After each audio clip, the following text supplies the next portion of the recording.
Hello everybody out there, I'm Chris. Mike. And welcome back to an unfortunately really late comic book countdown. Or review, or whatever you'd like to call it. 300 will change a lot. We've already talked about a lot of changes that are going to be happening when episode 300 hits.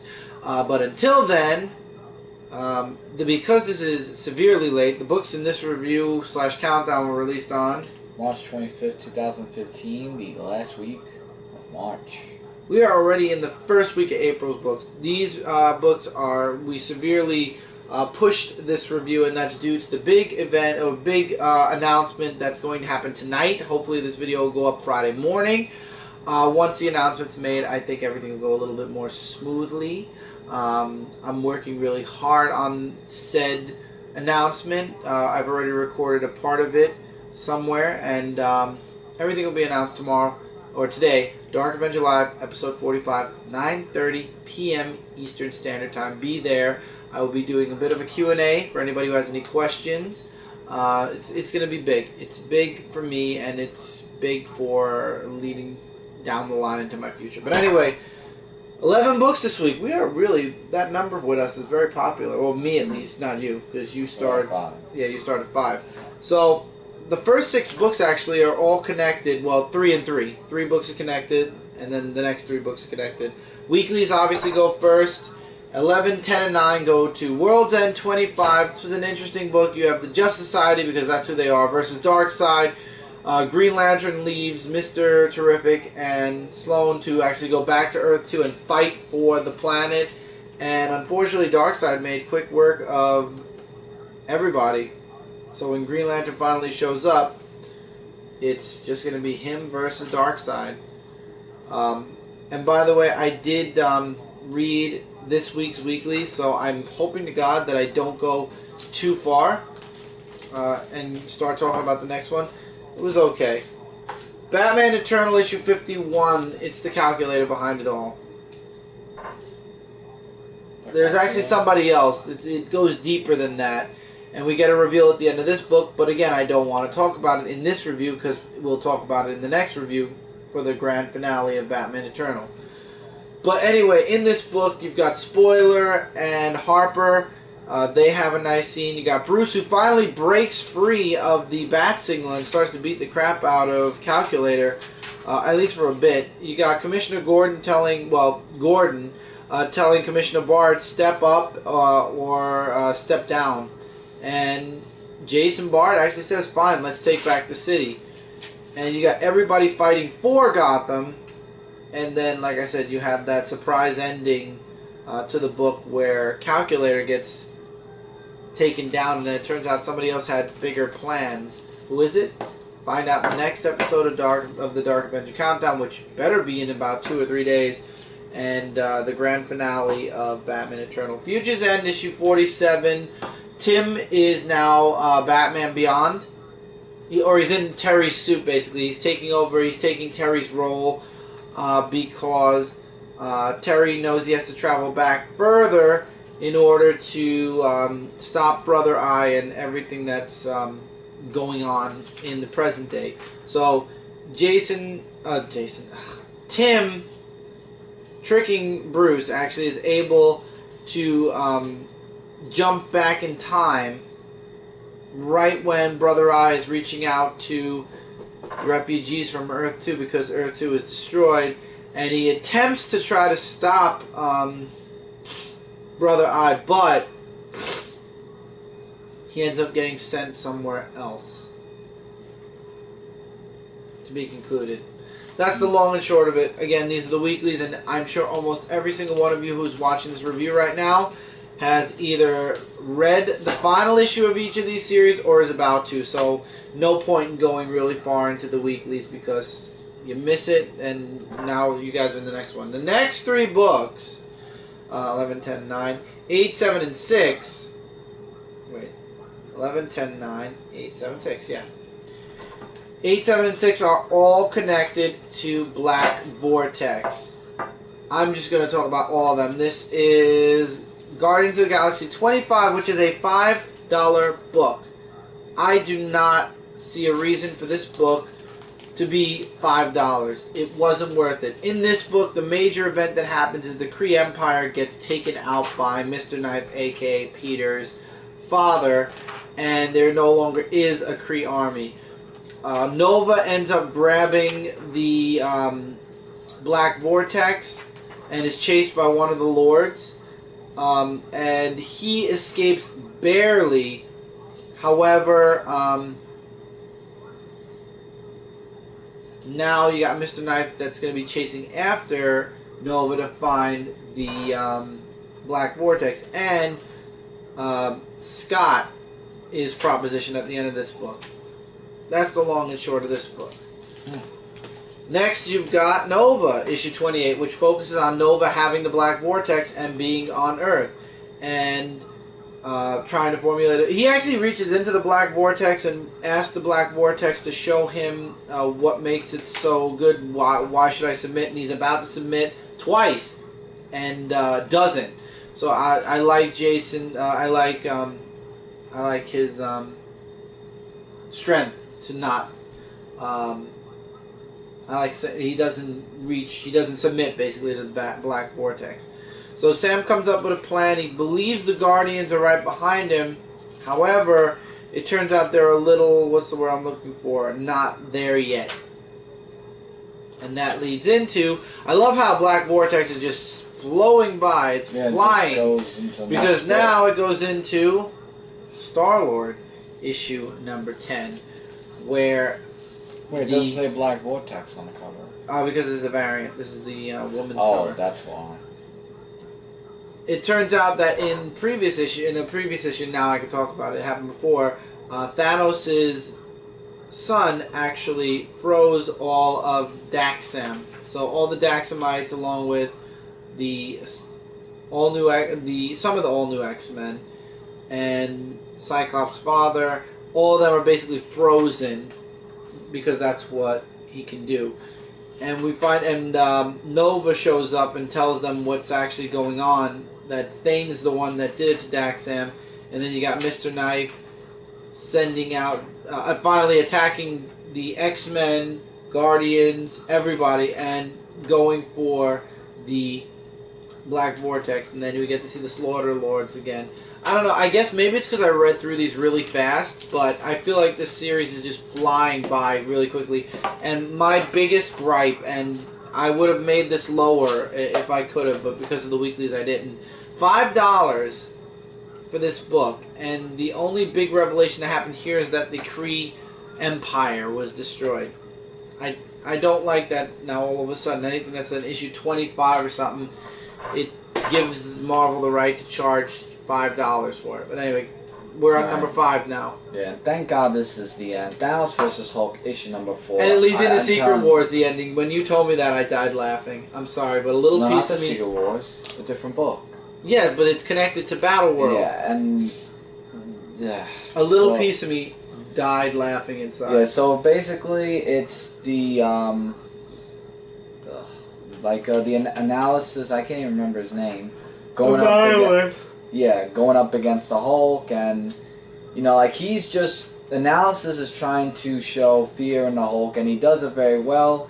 Meanwhile, Pip is trying to find out where the Hulk is and try to, snap him out of the attack and everything. And it's just a whole big fight scene, and then, he's just saying, no more running away, I'm just going to try to attack you. But he just keeps trying to promote fear to him, and Hulk just keeps getting stronger, and Pip gets him out of there with the, when he does the transfer and everything. Now, in the end of this right here, we see Thanos looking at analysis, which means that it's going to be in the Thanos, the Infinity Relativity. Yeah. Oh, it's a mini-series. Yeah, no. Well, I thought you said it was connecting with Secret Wars. No, I was looking, that's why I was looking like saying no. So, I'm not going to get that book because, number one, I am not a Thanos fan, number one.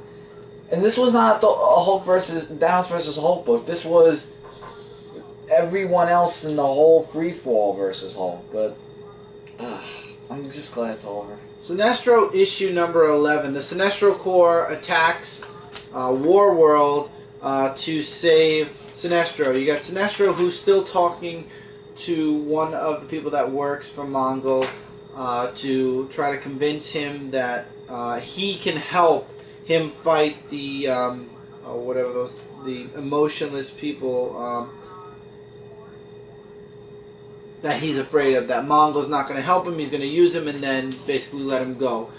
Mongol actually attacks the Sinestro Corps. Actually, they're about to be completely and utterly drained, but then it turns out there's a B team that went in to save Sinestro, which was comprised of his daughter also. And Sinestro gets his ring back.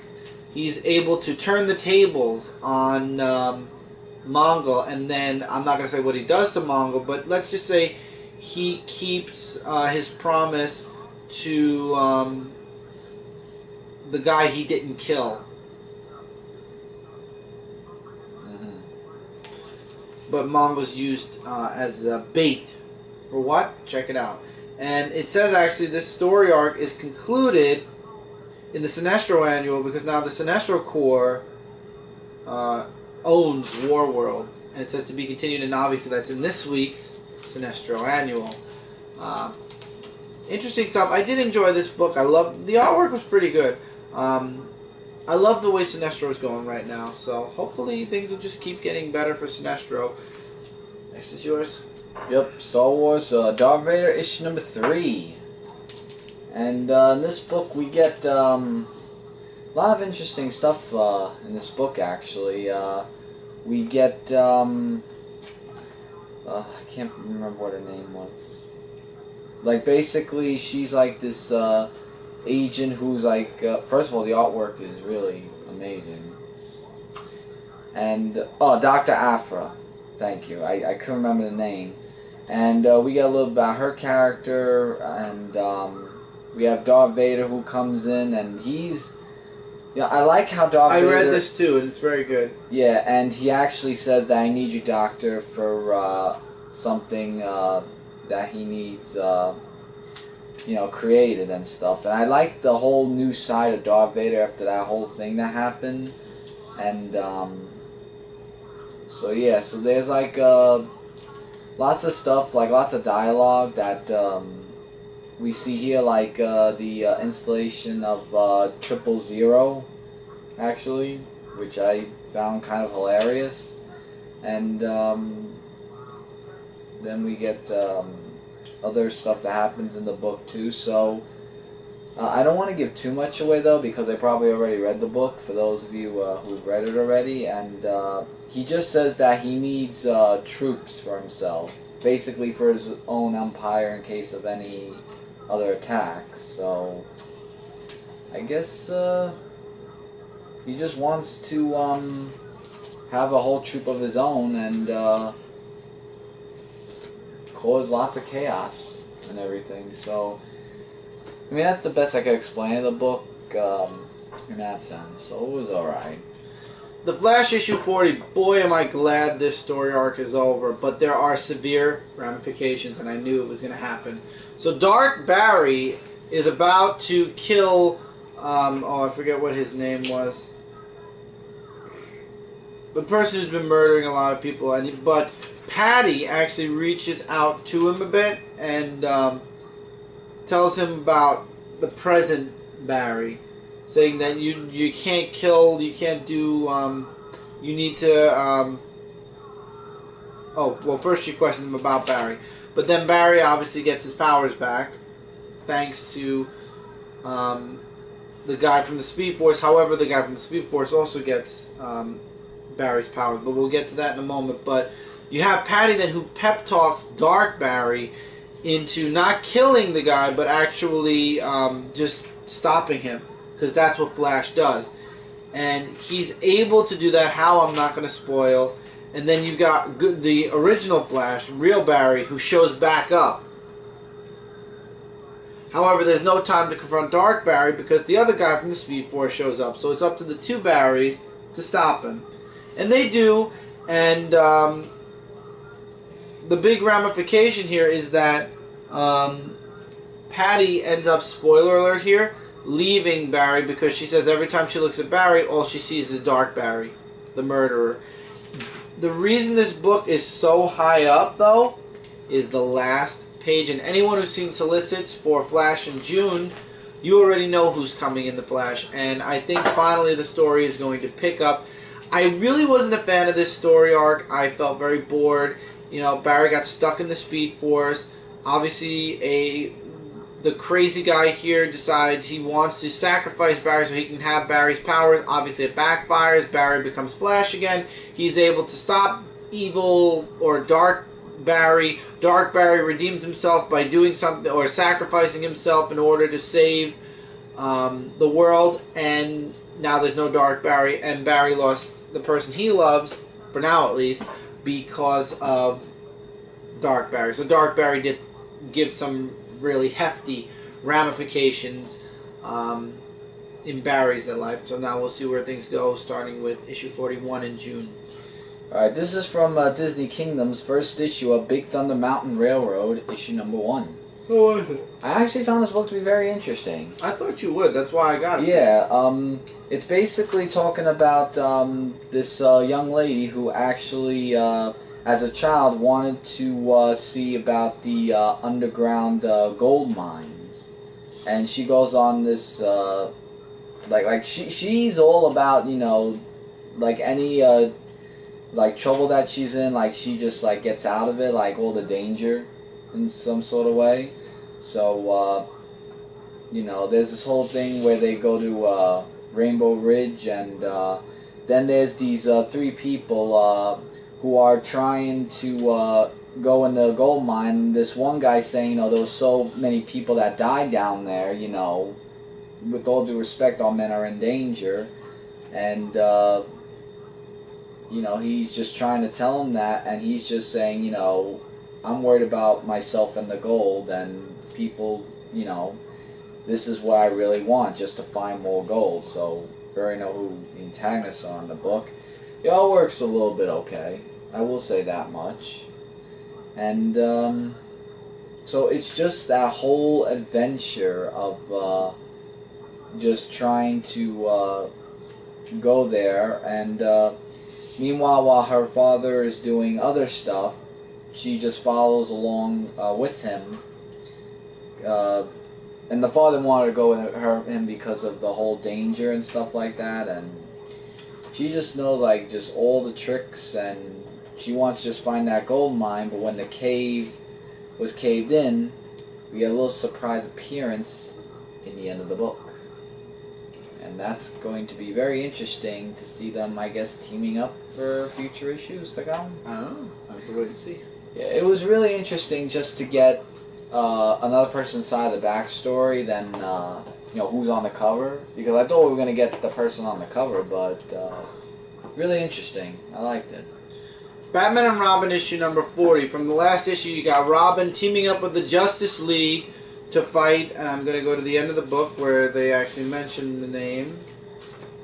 Robin's teaming up with the Justice League to fight Mr. Roboto on a deserted island in the middle of nowhere, and we find out, huge spoiler alert, lots of action in this book. Really liked it. I enjoyed having the Justice League in there, and we find out that Robin kind of has heat vision. But, spoiler alert, this was not a real attack. This was basically a test for Batman to try to drain all the powers out of Damian. And at first it looks like Damian just developed more powers, but then by the next morning, it turns out Damian has lost all of his superpowers and is back to being just a normal boy. And then we just get that classic Batman and Robin scene at the end where it's Bruce and Damian again just being Batman and Robin. And I thought it was an excellent story. I think that they resolved the superpowers too fast, but maybe, just maybe, they'll revisit the superpowers. Maybe they're not gone forever. It might just be a temporary fix. I don't know, but I thought it was really a really excellent issue. And it's good to see Batman and Robin back to the norm. But then again, after Convergence, maybe it is a good idea that they move the they move away from that. They move away from the superpowers before getting into any of that nonsense. This is a really good series. Damien's officially back. This is just the final little great big period to the return of Damien. Great dialogue between him and Batman. Just a really good book. I really enjoy Batman and Robin each and every week that I read it. Or month that I read it. Alright, the sadly last issue of Justice League Dark, issue number 40. The grand finale. The grand finale indeed. And in this book, I sort of called it, John Constantine actually is in this book, and he's just talking about, you know, the magical reflections that was created by Zatanna and everything. There is a Constantine reference, so to be honest, I have no idea what happened there because I dropped the book. And he's just talking about all these different, like, entities in the House of Mystery, because they're in there, but it's just different characters. And he's using the creative form of Zatanna since Avella has them all kidnapped from what we saw in the last issue. And from what we see here, apparently they have actually found a way out of there using their powers, because they did refuse to, you know, like, they surrendered, but there was a way out of that. And I believe there was the magic within that actually helped them out rather than everything else. So, and it was actually the World Tree who actually helped them out throughout this whole thingamajig. So, at the end of the issue, you know, they just said, you know, the House of Mystery is what it was, and each of our heroes go different ways, and it just leaves with Constantine just staying in the dark mysteries of the House of Mystery. And, well, everybody, that's the end of the Justice League Dark run. It's really sad to see this go, because I remember reading this all the way from issue 1 all the way to now, and I love the Beetlejuice reference cover, though. yeah, it's really something, though. But all good things have to come to an end, and who knows, maybe there'll be a book similar to that, which I'm sure from what I saw from solicitations. Looks like there's going to be a definite magic book. Yeah. Alright, my number 2 goes to Deathstroke issue 6. Tony S. Daniels' artwork is spectacular. And you've got Deathstroke's father, who now wants to basically take, what's his name, Jericho's abilities away, and basically Jericho's life from what you see here. And Rose is basically powerless because she's unable to get to Jericho. But then, guess what? Enters Deathstroke. And nobody believes it's Deathstroke because he has both his eyes and he looks really, really young. And even his father is like, you look like you could be my son's son, but there's no way because Bronze Tiger killed him. And I love how he kind of gets mad and he's like, I'm Deathstroke, the Terminator. Unfortunately, this victory against the father is short-lived because Jericho kind of snaps and Deathstroke wakes up and everybody's gone. He's back with, I forgot what this person's name was. And it kind of just ends with Deathstroke just not willing to rest until everybody pays for what's happened. It actually, there is a Convergence reference. They say Convergence, Shadow of the Bat number 2. You'll see Slade's new toy. So, New 52 Deathstroke will be in Batman Shadow of the Bat issue 2. And then join us back here for Deathstroke God Killer in June. So, I'm looking forward to that. Tony S. Daniel has definitely hooked me with the Deathstroke series. And with that, just give us 2 seconds, guys. I can talk tonight. Yeah. Give us just 2 seconds, guys, and we'll be right back with our number 1 books of the week. Alright, we're back, and number 1. Start with you. Number 1 would have to go to He-Man the Eternity War, issue number 4. We actually do see He-Man in this comic book, along with She-Ra going up against what's Hordak. Lord Hordak. Yes, thank you. I had to remember that. So it's like a real huge battle between them, and we have He-Man here. And he actually is teaming up with someone that was his nemesis, the Snake Man, which was really something like more of a shocker to see, because I didn't actually think that from what happened in the other issues way back when. So yeah, the artwork's really amazing between She-Ra and Lord Hordak. It was just like mayhem everywhere. So then He-Man goes to the sorceress, and she's saying like the age of Horikoth is upon them, and she talks about the whole universe that's going to be changing, along with you know, the whole Serpus tried, what happens, and I don't really like Teela as the sorceress. I'd rather the sorceress be the sorceress and Teela be just Teela. Yeah, and she's just basically saying it's a new age of what's going on. An agent of destiny, let's so say. So, then it goes back to the fight scene, where, I mean, it looked like that Hordak won, but we have a very, like, a character in the book that actually helped She-Ra in the end, and who would that be? Well, that would be Skeletor and his group. So, you actually think that Skeletor would help She-Ra is really... oh, and he has the two crystals, the Eye of... oh, what was it again? Mandu or something like that? The Eye of... it was the Eye of something, I just remembered. Like, basically, it was like a red crystal of some type. But it was really interesting to... see all that just happen, that Skeletor would actually be the one to help She-Ra. Obviously he wants to stop Hordak, so this way he's able to conquer Eternia. Yeah, because he wants to do it on his own, right? And you just use She-Ra as just something else, but... that's fine. You take out Hordak, and He-Man will take out Skeletor. Oh, of course, like he always does. But I found it to be very interesting. Just the ending alone was just a shocker, and great book.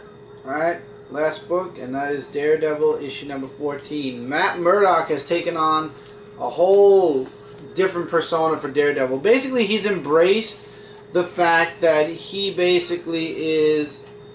Everybody knows that he's Daredevil, so basically this is his new outfit. Both in and out of his personal life. Oh, wow. So, in the law office, he wears his red suit. I like this one scene where he's talking with Kristen at a baseball, what do you call it, a baseball field, and he hits every single pitch that the pitcher throws at him, regardless what direction it's going. And this obviously takes place in the past, where he's explaining to Kristen about wanting to change out of the Daredevil costume and kind of embrace a little bit more of the, you know, being Daredevil, and that's where the origin of the new costume is, and no matter where he goes, he's Matt Daredevil Murdock now. And then, that's the beginning of the story, just to start it off. And then we get introduced to the Owl's daughter. And she's looking for her father. And Matt actually offers to help her. And they go a couple places together. And then finally they find him. And he's connected to all these machines. But they're unable to... take him out of the machine without killing him, and that's when Max shows up, and Daredevil is saying, we have to free him, and then we'll find his captors later, whoever they are, and it ends with the Owl's daughter attacking Max, because it looks like the person who's imprisoned the Owl is Max, and the Owl's actually the person looking for Max's long-lost wife. Wow. That is a long, abbreviated version of this book. There's really great dialogue, really great artwork. I enjoy Daredevil so much. It's a really good series. And I would definitely recommend checking it out before Battle World ends it, and then we won't be seeing Daredevil for a long time, if even at all. And with that, that is the humongously abbreviated countdown for last week's books. Now that we're done here, we're going to go straight into the other books. We should have every review on time this week. God willing, Convergence is beginning with issue 0 in the next episode. Yes. And we would like to wish those of you out there of the holidays of Passover and Easter. Yeah, very happy Passover and a happy Easter. I'm not sure, we might get the indie review up before Easter, but in case we don't, happy Easter, everybody. We hope you guys enjoy the holiday. Yep. And we'll see you guys back here on the next review, or first the haul, then the reviews. But until then, guys, don't forget to check out comic-related Frontline Zone 4 podcast and Frontline Gaming Zone. Together, we are your #1 source for comic-related news, reviews, and a whole bunch more. Feel free to comment below your thoughts on any of the books we review here, recommendations, and we will check your guys' comments out in the comments below. And until next time, everybody, take care, keep reading, keep collecting. We'll see you guys in the next review. Later, everybody.